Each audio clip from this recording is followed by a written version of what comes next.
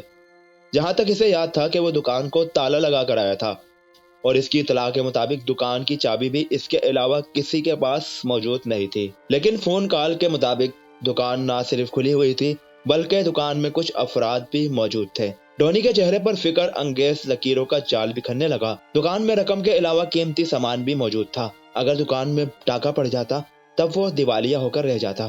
خوف و ہراس کی لہر جو کچھ دیر پہلے اس کے دل دماغ کو اپنے لپیٹ میں لیے ہوئے تھی، یکدم غائب ہوتی چلی گئی، اور اس کی جگہ پریشانی اور لاچاری نے لے لی۔ پریشانی دکان میں کسی کی موجودگی سے تعلق رکھتی تھی، اور لاچاری اس بات کی تھی کہ مخدوش حالات کی بدولت وہ گھر سے باہر نہیں نکل سکتا تھا۔ ڈونی نے سر کو دونوں ہاتھوں میں تھاما اور صوفے پر بیٹھ گیا کہ اچانک مکان کے دروازے کی گھنٹی بجنے لگی۔ ڈونی نے چونک کر دیوار پر لگی گھڑی کی جانب دیکھا۔ رات کے 11 بجنے والے تھے۔ باہر بھلا کون ہو سکتا تھا؟ رات کے اس پہر ٹاؤن والوں میں سے کوئی بھی باہر نکلنے کی جسارت نہیں کر سکتا تھا۔ شاید کوئی بھولا بھٹکا ہوگا، لیکن شام کو پولیس والے کے تیور کو مد نظر رکھتے ہوئے ایسا سوچنا بھی ممکن نہیں تھا۔ اس نے صوفے پر بیٹھے بیٹھے چلاتے ہوئے پوچھا، باہر کون ہے؟ دروازہ کھولیے، میں چوکیدار ہوں، کرخت آواز میں جواب موصول ہوا۔ ڈونی نے اطمینان بھرا طویل سانس لیا اور صوفے سے اٹھ کر دروازے کی جانب چل دیا۔ دروازہ کھولنے پر اس نے جس عجیب و غریب اور مضحکہ خیز شخص کو سامنے کھڑے پایا، وہ کسی بھی لحاظ سے چوکیدار دکھائی نہیں دیتا تھا۔ بال بکھرے ہوئے، چھوٹی چھوٹی آنکھوں پر گول شیشوں والا چشمہ، ناک بہہ کر ہونٹوں کی جانب آ رہی تھی جسے وہ وقتاً فوقتاً زبان کی مدد سے چاٹ رہا تھا۔ وہ شدید سردی کے باوجود صرف پینٹ شرٹ میں ملبوس تھا۔ مجموعی طور پر چوکیدار کے بجائے وہ کسی سرکس کا جوکر دکھائی دیتا تھا۔ ڈونی نے استفہامیہ نگاہوں سے اس کی جانب دیکھا، تب وہ دوبارہ کرخ لہجے میں بولا، جناب، اس وقت آپ کو پریشان کرنے کا مقصد صرف یہی ہے کہ ابھی کچھ دن قبل میں نے ریچھ نما جانور کو اس رہائشی کالونی کی جانب بڑھتے ہوئے دیکھا ہے۔ میں اس کے پیچھے بھاگا، لیکن اس گلی تک پہنچنے کے بعد وہ یکدم نگاہوں کے سامنے سے غائب ہو گیا۔ آپ کو بتانے کا مقصد صرف یہ ہے کہ محتاط رہیے گا، حالات یقیناً بہتر نہیں ہے۔ بات ختم کرتے ہی وہ دوسری جانب گھوما اور مکان کے مخالف جانب چل دیا۔ ڈونی کو کچھ دیر پہلے کمرے میں ابھرتے قدموں کی آہٹ یاد آئی۔ اس نے چلا کر چوکیدار کو اپنی جانب متوجہ کیا۔ چوکیدار نے سپاٹ نگاہوں کے ساتھ ڈونی کی طرف دیکھا۔ اس کی نگاہوں میں کسی بھی قسم کے تاثرات موجود نہیں تھے۔ ڈونی گھبرائے ہوئے لہجے میں بولا، ابھی کچھ دیر قبل مجھے میری دکان سے فون آیا تھا، میں نے فون اٹھایا، تب کسی نے بات چیت کیے بغیر فون بند کر دیا۔ تم یقین جانو، شام کو دکان بند کرنے سے پہلے وہاں کوئی بھی موجود نہ تھا۔ پھر ایسا کیسے ہو سکتا ہے کہ بند دکان جس میں کوئی موجود نہیں ہو وہاں سے فون کیا جا سکے؟ میرے اندازے کے مطابق دکان میں چور گھس گئے ہیں۔ غلطی سے انہوں نے فون کا ریسیور اٹھا کر نمبر ڈائل کر دیا، یوں مجھے پتہ چل گیا۔ ڈونی تفصیل بتانے لگا، اب میں یہ چاہتا ہوں کہ تم میرے ہمراہ دکان کی جانب چلو، جو یہاں سے زیادہ دور نہیں ہے۔ میں تمہاری اس خدمت کا معاوضہ علیحدہ دوں گا۔ چوکیدار نے کوئی بھی جواب دیے بغیر اسبات میں سر ہلا دیا۔ ڈونی کا مقصد صرف گھر سے دور رہنا تھا، اس لیے اس نے جلدی سے گھر میں داخل ہو کر لباس تبدیل کیا اور چوکیدار کے ہمراہ دکان کی جانب چل دیا۔ راستے میں خاموشی طاری رہی۔ ٹاؤن کی گلیاں اندھیرے میں ڈوبی ہوئی تھی، انسانوں کا نام و نشان نہیں تھا۔ دکان تک پہنچنے میں انہیں تقریباً 10 منٹ لگ گئے۔ دکان کا شٹر اٹھا ہوا تھا اور شیشے کا دروازہ چوپٹ کھلا ہوا تھا۔